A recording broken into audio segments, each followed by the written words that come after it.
All right, and we are back now on the 10th day of reading through 1st and 2nd Kings. This is the last full day of reading through 1st Kings, actually. In the previous reading, we were introduced to Elijah,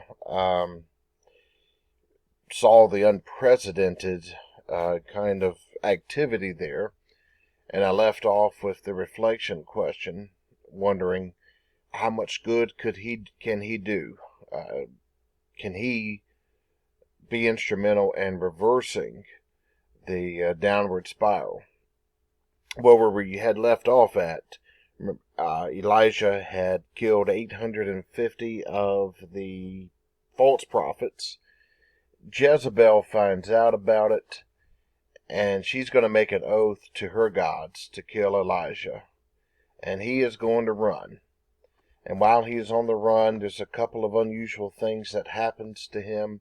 An angel comes to him and tells him to get up and eat because he's going to have to travel some more. And then he's in a cave and he has this unusual word spoken to him by God. And, God's asked him why he's there. And he's concerned. He's done good things. He's tore up the altars that were made for idols that God so despised. But now he's on the run.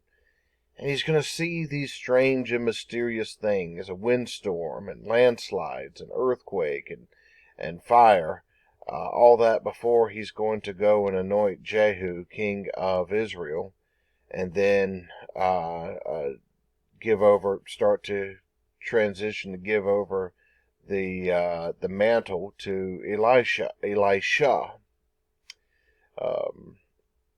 Yes, he goes to Elisha, and there's Elisha. He's plowing in a field, and Elijah sees him and wants him to come with him, and Elisha is going to go back and tell his father goodbye, basically. This little section here, the call of Elisha, is found, is used in Luke's Gospel. The passage that we read yesterday, the widow who gave Elijah her final bit of flour and oil for a cake, she was also used. In fact, she was used as an illustration in the very first sermon of Jesus in Luke's Gospel, chapter number 4, when Jesus gives a sermon at Nazareth. And so, now in chapter number 20, King Ben-Hadad of Syria is collecting his army, and he is ready to go to war. He's going to make demands to King Ahab to give him the silver and gold belonging to him, as well as his best wives and his best sons.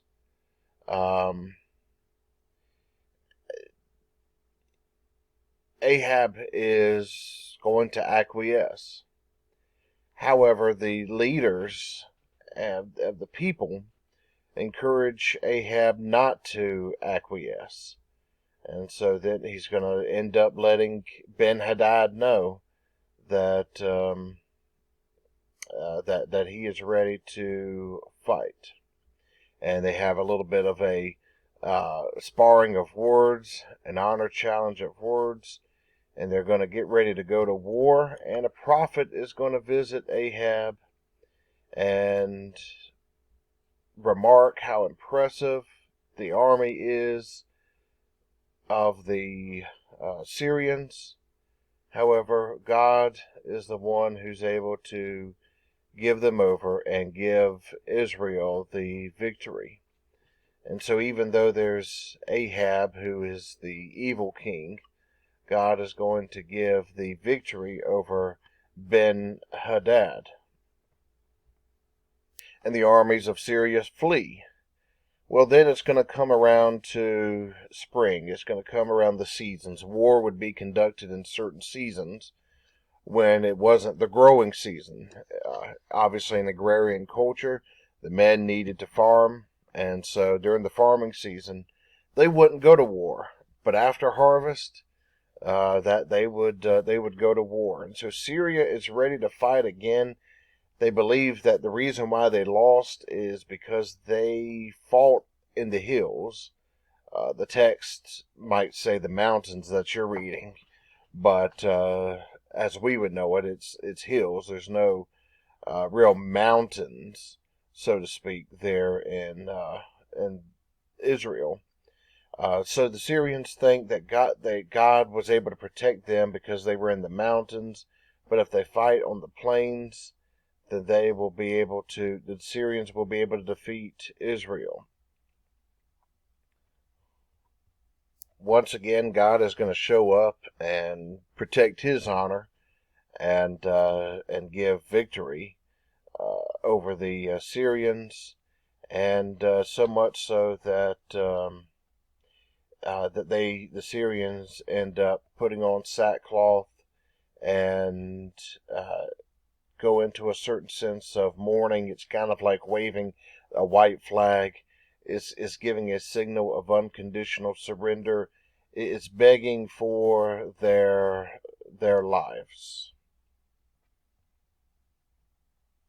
And in fact, Ben-Hadad even offers a barter, is willing to return cities that Syria had captured from Israel in the generations previous. So the chapter ends with a strange exchange. A man is going to be killed by a lion because he refused to kill a prophet who asked to be killed. It's a strange kind of exchange, but the point becomes that Ahab's demise becomes foretold. And so now with this, we've just got one more chapter left in 1 Kings. And I suppose the best reflective question might be, typically here in these 1st and 2nd Samuel, 1 Kings, when it's foretold that a king is going to die, we end up seeing that in a very near subsequent scene. And so with now the potential of the demise of Ahab, and with Elijah and this rise of Elisha, will things get straightened out as we go into 2 Kings? Will 2 Kings have a better story?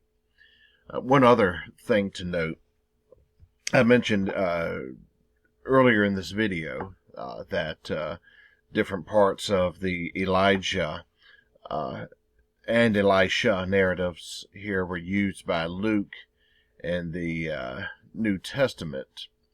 Also, John the Baptist is one who is likened to Elijah.